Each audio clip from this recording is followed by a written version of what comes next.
Hi friends, welcome to my channel. இந்த மாதிரி சுவாரஸ்யமான கதைகளை கேட்க நீங்க இப்பதான் நம்ம சேனலுக்கு முதல் முறையா வரீங்கன்னா மறக்காம நம்ம சேனலை சப்ஸ்கிரைப் பண்ணிக்கோங்க. பக்கத்துல இருக்க பெல் ஐகானை கிளிக் பண்ணிக்கோங்க. இவங்க பேர் பாத்தீங்கன்னா சிந்துஜா. இவங்களுக்கு 25 வயசு ஆகுது.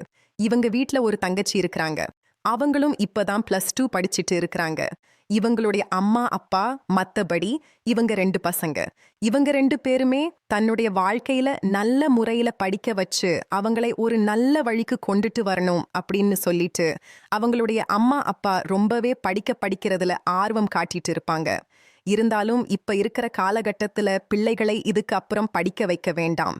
ஒருத்தன் கையில பிடிச்சு கொடுத்துட்டோம்னா அதுக்கப்புறம் தன்னுடைய கடமைகள் எல்லாம் முடிஞ்சிரும் அப்படின்னு நினைக்கிற இந்த காலகட்டத்துல தன்னுடைய மகள்களை நல்ல முறையில படிக்க வச்சு பெரிய ஆளாக்கணும் அப்படின்னுட்டு அவங்களுடைய நம்ம சிந்துஜாவுடைய அப்பா அம்மா நினைச்சிட்டு இருக்கப்பதான் நம்ம சிந்துஜா காலேஜ்ல படிக்கிற பையனோட லவ் பண்ணிட்டு இருக்கிறாங்க.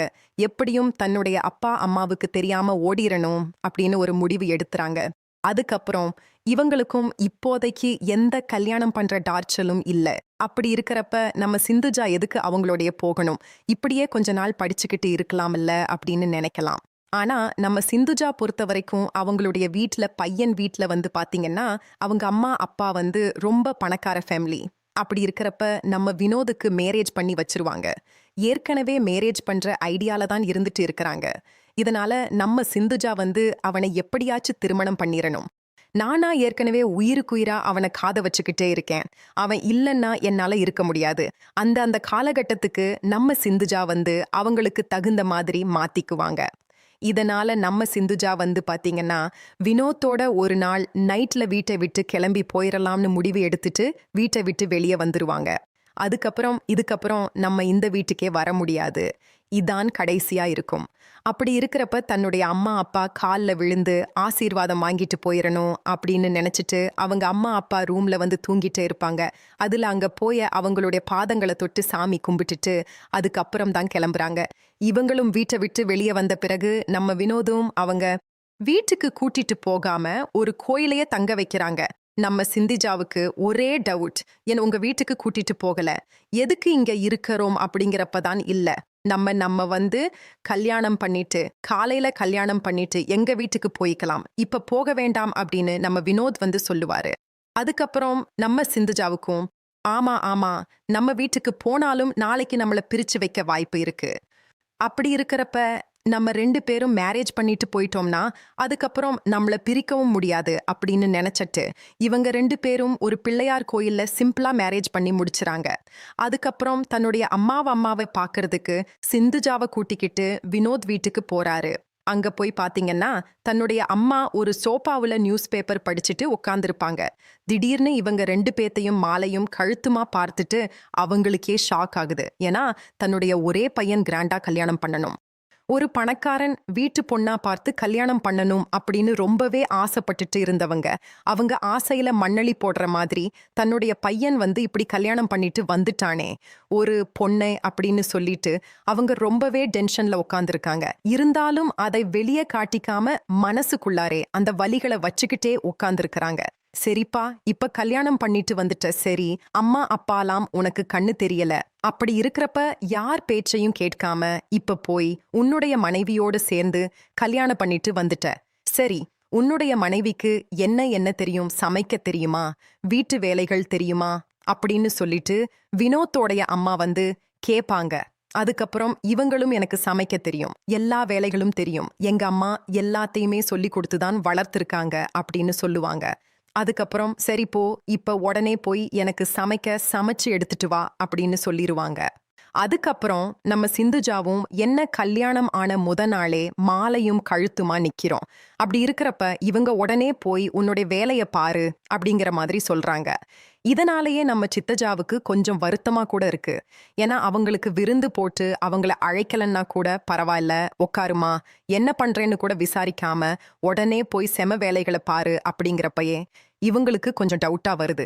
ஏன்னா வீட்டு வேலைகளுக்கு கூடவா ஆள் இல்லாம இருக்கும். அப்படி இருக்கிறப்ப நம்மள வந்து வீட்டு வேலை செய்ய வைக்கிறாங்களே அப்படின்னு நம்ம சிந்துச்சாவுக்கு தோணுது. அதுக்கப்புறம் நம்ம வினோத்தும் தன்னுடைய அம்மா சொல்ற பேச்சுகளையே தான் கேட்டுட்டு இருப்பான். ஏன்னா இப்ப நம்ம அம்மா வந்து கல்யாணத்தை ஒத்துக்கிட்டு ஏத்துக்கிட்டதுனால வேற வழி இல்லாம அவங்க சொல்ற எல்லா பேச்சுகளையுமே கேட்டுக்கிட்டு இருப்பான். இதனால நம்ம சிந்துஜாவும் அன்னைக்கு பாத்தீங்கன்னா நல்ல முறையில சமைச்சு நீட்டா எல்லா பொரியல்ல இருந்து சாம்பார்ல இருந்து எல்லாமே விதவிதமா வச்சிருக்காங்க. எல்லாத்தையும் சாப்பிட்டு பார்த்த இவங்க வந்து பரவாயில்ல, ஏதோ நல்லா இருக்கு, நல்லா இல்லைன்னு சொல்ல முடியாது. அப்படி இருக்கிறப்ப உன்னுடைய சமையல்கள் எல்லாம் கொஞ்சம் நார்மலா தாமா இருக்கு, பரவாயில்லம்மா என் பையன் தேர்ந்தெடுத்திருக்கிற பொண்ணு அப்படின்னு சொல்லிடுவாங்க. அதுக்கப்புறம் அடுத்த நாள் ரெகுலரா காலையில இருந்து டிபன் லஞ்ச் டின்னர்னு சொல்லிட்டு எல்லா சமையல்களுமே செய்ய ஆரம்பிச்சிருவாங்க. அது மட்டும் இல்லாம வீடுகள்ல சுத்தம் பண்றது, துணி துவைக்கிறது, வீட்டு வேலைகள் அனைத்தையுமே பார்க்க ஆரம்பிச்சிருவாங்க. இதனால ஒரு பக்கத்து பாத்தீங்கன்னா நம்ம சிந்துஜாவுக்கு அவங்க அம்மாட்ட நல்ல பேரு கிடைச்சாலும் கூட இங்கிட்டு நம்ம சிந்துஜாவை பொறுத்த வரைக்கும் தன்னை ஒரு வீட்டு வேலைக்காரி மாதிரி மாத்திட்டாங்க. என்னுடைய அம்மா வீட்ல அவ்வளவு சொகுசா எந்த வேலைகளும் செய்யாம நான் இருந்தேன். ஆனா இப்போதைக்கு என்னை இப்படி மாத்திட்டாங்களே அப்படின்னு மனசுக்குள்ள கொஞ்சம் வருத்தம் இருந்துகிட்டு இருக்கு. அப்படி இருக்கிறப்ப வினோத்தும் நம்ம சிந்துஜாவும் ஒரு நல்ல வாழ்க்கைய ஆரம்பிக்கலாம் சந்தோஷமா அப்படின்னு நினைச்சிட்டு இருக்கப்ப நம்ம சிந்துஜாவும் இப்போதைக்கு நம்மளுக்கு குழந்தை வேண்டாம், உங்க அம்மாவும் இருமனசாதான் இருக்கிறாங்க, என்ன ஒழுங்கா ஏத்துக்கல, அதுக்கப்புறம் என்னுடைய அம்மா அப்பாவும் ஏத்துக்கணும், நான் அங்க போய் அவங்கிட்ட பேசணும் அப்படின்னு சொன்னப்பதான் இவன் நம்ம வினோத்துக்கு டென்ஷன் ஆயிருது. தன்னுடைய அம்மாட்ட இவ அப்படி சொல்றாமா குழந்தை பெத்துக்கலாம்னு பார்த்தா அப்படின்னு சொல்றப்பதான் இல்ல அப்பனா அவள்கிட்ட ஏதோ ஒரு குறை இருக்கு, அதனாலதான் உன்னை இந்த வார்த்தை சொல்றா அப்படின்னு நம்ம வினோத்தோடைய அம்மா சொல்லிடுவாங்க. இதனால வினோத்துக்கும் அடிக்கடி டவுட் வருது, எதனால இவ இப்படி சொன்னான்னு. பக்கத்துல நெருங்கும் போது எல்லாம் நம்ம சிந்துஜாவுக்கு பாத்தீங்கன்னா ஒரே குழப்பமா தான் இருக்கு. ஏன்னா யாரு உத்தரவும் இல்லாம நம்ம கல்யாணம் பண்ணிட்டு வந்துட்டோம், அவங்களுடைய சந்தோஷத்துல நம்ம கல்யாணம் பண்ணியிருந்தா நம்ம வாழ்க்கை நல்லா இருக்கும். அப்படி இருக்கிறப்ப அவங்க மனசெல்லாம் நம்ம காயப்படுத்திட்டு இப்ப கல்யாணம் பண்ணிட்டு வந்துட்டோம், அதனால இப்போதைக்கு எதுவும் வேண்டாங்கிற மாதிரி தான் நம்ம சிந்துஜா சொல்லுவாங்க. இதனால நம்ம வினோத்துக்கு 1 மாசம் 2 மாசம் வெயிட் பண்ணி பார்த்தாங்க. இருந்தும் ஒன்னும் வேலைக்கு ஆகலங்கவும் நம்ம சிந்துஜா மேல அவங்களுக்கு ரொம்பவே டென்ஷன் ஆகுது. அதுக்கப்புறம் பாத்தீங்கன்னா அடிக்கடி அவங்க மேல வெறுப்புகள் காட்ட ஆரம்பிச்சிட்டாங்க. அது மட்டும் இல்லாம வீட்ல எல்லா வேலைகளையுமே நீ பண்ணு, இத பண்ணு, அத பண்ணுன்னு சொல்லி வேலைகளும் அதிகமா வாங்க ஆரம்பிச்சதுனால நம்ம சிந்துஜாவுக்கு பாத்தீங்கன்னா அந்த வீட்ல ஒரு நரகம் மாதிரி தான் இருந்துட்டு இருக்கு. அப்படி இருக்கிறப்ப நம்ம வினோத்தும் ஒரு கட்டத்துல நீ வந்து குழந்தை பெத்துக்க தகுதி இல்லாதவ, முதல்ல என்னோட வீட்டை விட்டு வெளியே போ, உன்னை கண்டாலே எனக்கு அருவருப்பா இருக்கு அப்படின்னு சொல்லி நம்ம சிந்துஜாவை அடிக்கடி திட்டவும் சண்டையிடவும் அப்படியே ஓடிட்டு இருக்கு. இருந்தாலும் தன்னுடைய கால கொடுமைடா சாமி, ஏற்கனவே தன்னுடைய தலையெழுத்து மாறி போச்சு, இப்போதைக்கு இவனும் இப்படி சொல்லிட்டானா இதுக்கப்புறம் எங்க போறது என்ன பண்றதுன்னு தெரியாம நம்ம சிந்துஜா ரொம்பவே முழிச்சுக்கிட்டு நிக்கிறாங்க. இதனால பாத்தீங்கன்னா நம்ம சிந்துஜாவும் ஒரு கட்டத்துல இந்த குடும்பத்துல நரகத்துல வாழ்றதுக்கு நம்ம தனிமையிலே இருந்துட்டு போகலாம் அப்படின்னு சொல்லிட்டு இவங்களும் வெறுத்து போய் அவங்க சொன்ன மாதிரியே டிவோர்ஸ் கொடுத்துட்டு வீட்டை விட்டு வெளியே வந்துருவாங்க. ஆனா தன்னுடைய காதலன் அவங்களுடைய அம்மா பேச்சு கேட்டுக்கிட்டு இப்படி பண்ணுவான்னு கொஞ்சம் கூட அவங்க எதிர்பார்க்கல. ஏன்னா லவ் பண்ணும்போது அந்த அளவுக்கு பார்த்துக்கிட்டான். இப்ப கல்யாணத்துக்கு அப்புறம் ஆளே டோட்டலா சேஞ்ச் ஆயிட்டான். ஆனா வினோத கிட்ட கொஞ்சம் கொஞ்சம் மாற்றங்கள் தெரியுது. அப்படி இருக்கிறப்ப நம்மளையும் கழட்டி விட்டுட்டான் இன்னைக்கு. இப்ப இதுக்கப்புறம் இவ எங்க போவா, நம்மள நம்பிதானே வந்தா அப்படின்னு ஒரு சின்ன யோசனை கூட இல்லாம தன்னுடைய அம்மா சொல்லிட்டாங்கன்னு சொல்லிட்டு என்னையும் விவாகரத்து வாங்கிட்டு விட்டுட்டான். இதுக்கப்புறம் நம்ம சிந்துஜாவுக்கு என்ன பண்றதுன்னு தெரியல. தன்னுடைய அம்மா அப்பா வீட்டுக்கு போகலாம்னு போறாங்க. அங்க போய் பாத்தீங்கன்னா அவங்களுடைய வீடு லாக் ஆயிருக்கு. அப்படி இருக்கிறப்ப பக்கத்துல வந்து விசாரிக்கிறாங்க. இருந்தாலும் அவங்க வந்து நீ போன அடுத்த நாளே இங்க இருக்கு பிடிக்கல, என்னுடைய மான மரியாதை வாங்கிட்டா அப்படின்னு சொல்லிட்டு வீட்டை விட்டு வெளியே போயிட்டாங்க. இதுக்கப்புறம் நீ இப்ப வந்திருக்கிய அவங்கள எங்கன்னு போய் தேடுவ அப்படின்னு சொல்லிருவாங்க. அப்பதான் வெறுத்து போய் இப்ப ரோட்ல நடந்து போயிட்டு இருக்கப்ப எதிர்பாராத விரமா கார்ல விழுந்து இறந்துடலாம் அப்படின்னு சொல்லிட்டு இவங்க அந்த செகண்ட்ல முடிவெடுத்து ஒரு கார் வர வழியில விழுந்துருவாங்க. அது இருந்தாலும் அவங்க எப்படியோ பிரேக் அடிச்சு அந்த கார்ல ஒரு பணக்கார வீட்டு அம்மா பார்க்க வயசானவங்க மாதிரி கூட தெரியாது. அப்படி இருக்கப்ப ரொம்ப நல்ல டைப், ஒரு பாத்தீங்கன்னா ஒரு 30 to 35 வயசு இருக்கும். அப்படி இருக்கிறப்ப அவங்க வந்து, "இங்க வாம்மா, எதனால என் கார் மேல விழுந்த உனக்கு என்ன ஆச்சு? இவ்வளவு வயசு பிள்ளையா இருந்துகிட்டு, எதனால வாழ்க்கை வெறுத்து போய் இப்பயே சாகுற முடிவுக்கு போயிட்ட? இங்க வா பேசலாம்னு சொல்லிட்டு தன்னுடைய கார்ல உட்கார வச்சு ஒரு டீ ஷாப்புக்கு முன்னாடி உட்கார வச்சு அவங்களுக்கு டீயும் சாப்பாடெல்லாம் வாங்கி கொடுத்து சாப்பிட வைக்கிறாங்க. அதுக்கப்புறம் அவங்களுடைய வாழ்க்கைய பத்தி கேக்குறப்ப நம்ம சிந்துஜாவும் அவங்களுடைய வாழ்க்கையில நடந்த எல்லா இதையும் சொல்றாங்க. இதுக்கப்புறம் என்னுடைய அப்பா அம்மாவும் பார்க்கணும் ஆசையா இருக்கு. ஆனா அவங்க என்ன ஏத்துக்குவாங்களான்னு தெரியல. அப்படி இருக்கிறப்ப அவங்கள கண்டுபிடிக்க உங்களால எனக்கு ஏதாச்சும் ஹெல்ப் பண்ண முடியுமா அப்படின்னு சொல்லி கேக்குறாங்க. நம்ம சிந்துஜாவை பொறுத்த வரைக்கும் இப்போதைக்கு நான் பார்க்கறேம்மா, ஆனா நீ எங்க வீட்ல இப்போதைக்கு வேலைக்காரியா இருக்கிறியா அப்படின்னு கேக்குறாங்க. இவங்களும் இதுவரைக்கும் இப்படியே தெரியல. இதுக்கப்புறம் ஒரு நம்மளுக்கு பாதுகாப்பு வேணும்னா நம்ம ஒரு வீட்ல இருக்கிறது தான் பெஸ்ட்ன்னு சொல்லிட்டு அந்த கார்ல இருக்கிற ஓனர்கார அம்மா வீட்டுக்கே போயிடுறாங்க. அங்க போய் அவங்களுக்கு தெரிஞ்ச எல்லா வேலைகளையுமே செய்றாங்க. இருந்தாலும் இவங்க மேல ஏதாச்சும் வேலையில ஏதாச்சும் ஒரு தப்பு இருந்தா அதையும் சரி பண்ணிக்க சொல்லி சொல்லுவாங்க. இதனால அந்த வீட்டுக்கார அம்மாவை இவங்களுக்கு ரொம்பவே பிடிக்குது. ஏன்னா வீட்ல வந்து சாப்பாடும் போட்டு அது மட்டும் இல்லாம ஒரு ரூமும் கொடுத்து தங்குறதுக்கு உடுத்துறதுக்கு உடைகளும் வாங்கி கொடுக்கறாங்க. அப்பதான் நம்ம அந்த ஓனர் அம்மாவுடைய மனசு உங்களுக்கு புரிய வருது. இந்த காலத்திலயும் இப்படியாப்பட்ட மனுஷங்க எல்லாம் இருக்கிறாங்கன்னு சொல்லிட்டு தன்னுடைய வாழ்க்கைய எல்லாம் சொன்னதுனால அந்த அம்மாவுக்கு நம்ம சிந்துஜா மேல ஒரு இரக்க குணம் வந்துருச்சு. நீ இங்கேயே இருந்து எல்லாருமே பாத்துக்கோம்மா, என் வீட்ல நீனும் ஒரு ஆளுதான். ஏன்னா உன் மேலையும் எனக்கு ஒரு மதிப்பு மரியாதை எல்லாமே இருக்குது. உன்னுடைய அம்மா அப்பாவை கூடிய சீக்கிரத்துல நான் கண்டுபிடிச்சது கொடுக்கறேன் அப்படின்னு சொல்லியிருப்பாங்க. அதுக்கப்புறம் நம்ம அடிக்கடி நைட்ல நம்ம அந்த ஓனருடைய ரூம்ல வந்து பாத்தீங்கன்னா ஒரு அழுகையான சவுண்டுகள் கேட்டுக்கிட்டே இருக்கு. இதனால நம்ம சிந்துஜாவும் ஒரு நாள் பாத்தீங்கன்னா இது என்ன சவுண்டுன்னு தெரியல, வீட்டை விட்டு வெளியே போகவே பயமா இருக்கு அப்படின்னு சொல்லிட்டு ரூம்லயே இருந்துகிட்டு இருப்பாங்க.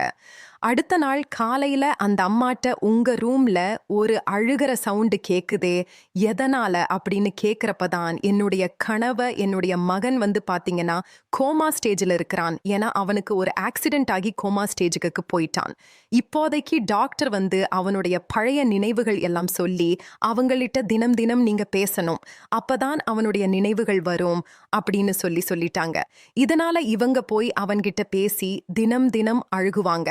அப்படி இருக்கிறப்ப நம்ம சிந்துஜாவுக்கும் அவங்க நிலைமைய பார்த்து ரொம்பவே பபீல் பண்ணிட்டு இருக்கிறாங்க. அப்பதான் எல்லா கோயில்களுக்கும் போய் அவங்க வந்து விரத நிக்கிறது, மத்தபடி அன்னதானம் போடுறது. அப்படியே அந்த பையனுக்கு நல்ல முறையில குணமாகணும்னு சொல்லிட்டு பலான பிரார்த்தனைகள் மற்றும் வீட்லயும் அடிக்கடி ஏதோ ஒரு பூஜை ஒண்ணு நடத்திட்டு இருப்பாங்க நம்ம சிந்துஜா. ஆனா இவங்க வந்து அதெல்லாம் பொருள்படுத்தாம இருக்கிறதுனால எப்படியும் நீ செய்யற மாதிரி எல்லாத்தையுமே நான் சொல்றேன், ஆனா எனக்கு என்னுடைய பையன் திரும்ப கிடப்பானா அப்படின்னு சொல்லிட்டு நம்ம சிந்துஜாவை கேட்பாங்க. கடவுளால முடியாதது வேற எதுவும் இல்ல. கடவுள் நினைச்சா எல்லா வாழ்க்கையும் திருப்பி போட முடியும். அப்படித்தான் இப்போதைக்கு உங்க பையனுடைய வாழ்க்கையும். ஆனா இப்படியே சொல்லிட்டா, ஆனா எனக்கு கடவுள் மேல நம்பிக்கை இல்லையே, அந்த கடவுள் என்னுடைய பையனை இந்த நிலைமைக்கு ஆளாக்கிட்டானே, அப்படி இருக்கிறப்ப எப்படி இதுக்கப்புறமும் கடவுள் எனக்கு ஹெல்ப் பண்ணுவாரு அப்படின்னு சொல்லி நம்ம இந்த வீட்டோடைய ஓனர் அம்மா சிந்துஜா வீட்டை சொல்லி அழுதுட்டு இருக்கிறாங்க. அப்பதான் பாத்தீங்கன்னா அந்த பையனுக்கு கொஞ்சம் கொஞ்சமா கை கால்கள் எல்லாம் அசைவுகள் ஏற்படுது. அதுக்கப்புறம் ஒரு நாள் பாத்தீங்கன்னா கண் விழிச்சிட்டு அவங்களுக்கு எந்த நினைவும் இல்ல, எல்லாமே மறந்துருச்சு. ஆனா நம்ம அந்த வீட்டு முதலாளி அம்மா தான் எல்லா விஷயங்களையும் சொல்லி புரிய வைக்கிறாங்க. அதுக்கப்புறம் தன்னுடைய வாழ்க்கையே மாறின மாதிரி இருக்கிறதுனால நம்ம சிந்துஜாவுக்கும் அந்த சிந்துஜா வந்ததுல இருந்துதான் நம்ம வீட்ல நல்லதுகள் எல்லாமே நடக்குது. அப்படி இருக்கிறப்ப தன்னுடைய பையனும் நல்ல முறையில குணமாயிட்டான் அப்படின்னுட்டு அவங்களும் வீட்ல சந்தோஷமா இருக்காங்க. நம்ம சிந்துஜா கேட்ட எல்லா துணிமணிகள் மத்தபடி நகை முத கொண்டு எல்லாமே வாங்கி போட்டு அழக பார்க்கறாங்க. அதுக்கப்புறம் நம்ம சிந்துஜாவுக்கும் இப்படியாப்பட்ட முதலாளி அம்மா கிடைக்கிறது நம்மளுக்கும் பெரிய வரம் தான் அப்படின்னு சொல்லிட்டு நினைச்சுக்கிட்டு மனசுக்குள்ளாரையே ரொம்ப சந்தோஷத்துல இருக்கிறாங்க. அதுக்கப்புறம் தன்னுடைய பையனை நீ கல்யாணம் பண்ணிக்கணும், ஏன்னா உன்னாலதான் என்னுடைய பையன் திரும்பி வந்திருக்கிறான். நீ வந்து என் வீட்ல ஒரு மகள் கிடையாது, மருமகளாவும் மாற போறமா, ஒன்னதான் என் பையனுக்கு நான் கட்டி வைக்க போறேன் அப்படின்னு சொல்லிருவாங்க. அதுக்கப்புறம் நம்ம சிந்துஜாவுக்கும் கை காலெல்லாம் பிரியல ரொம்ப சந்தோஷத்துல இருக்காங்க. ஏன்னா ஏற்கனவே ஒரு வாழ்க்கைய இழந்துட்டு வந்துட்டேன், இங்கிட்ட அப்பா அம்மா இழந்துட்டேன், இப்போதைக்கு அப்பா அம்மா எங்க இருக்காங்கன்னே தெரியல. அப்படி இருக்கப்ப எனக்கு கடவுளா பார்த்து இன்னொரு வாழ்க்கை அமைச்சு கொடுத்துருக்காங்க. அதுவும் நல்ல வாழ்க்கையா இருக்கு. அத நான் ஏத்துக்கணும் அப்படின்னு சொல்லிட்டு இவங்களும் பாத்தீங்கன்னா, கல்யாணம் பண்ணி வச்சு நல்ல முறையில அவங்களுடைய வாழ்க்கை போயிட்டு இருக்குது. அதுக்கப்புறம் அழகான ஒரு ஆண் குழந்தையும் பிறக்குது.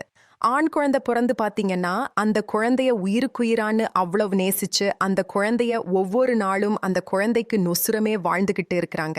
ஏன்னா இப்படித்தானே தன்னுடைய அப்பா அம்மா நம்மள வளர்த்திருப்பாங்க.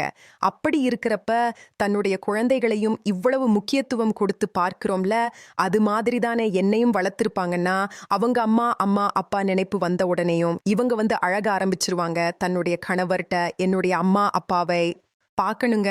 எவ்வளவு நாளா தேடிட்டு இருக்கீங்க, எங்க தான் இருக்கிறாங்க அப்படின்னு சொல்லி கேட்கிறப்ப தான் எனக்கு அவங்களுடைய இடம் வந்து நேத்து தான் சொன்னாங்க. நம்ம இன்னைக்கு போய் பார்க்கலாமா சொல்லிட்டு அவங்களுடைய தன்னுடைய மனைவியும் கூட்டிக்கிட்டு அவங்க இருக்கிற இடத்துக்கு போறாங்க. அங்க போய் பாத்தீங்கன்னா வயசாகி தன்னுடைய அப்பா வீட்டுக்கு வெளியே சேர் போட்டு உட்காந்துருப்பாரு. அதை பார்த்துட்டு இவங்க போய் அப்பாவை கட்டிப்பிடிச்சு கண் கலங்கி அழுகுறாங்க. அப்பதான் அவங்களும் என்னை ஏமாத்திட்டு இப்படி போயிட்டே, உனக்கு எப்படி மனசு வந்தது? நீ இல்லாத பொழுது அம்மாவும் அப்பாவும் எப்படி அழுதோம் தெரியுமா அப்படின்னு சொல்லிட்டு கதறி அழுவுறாங்க.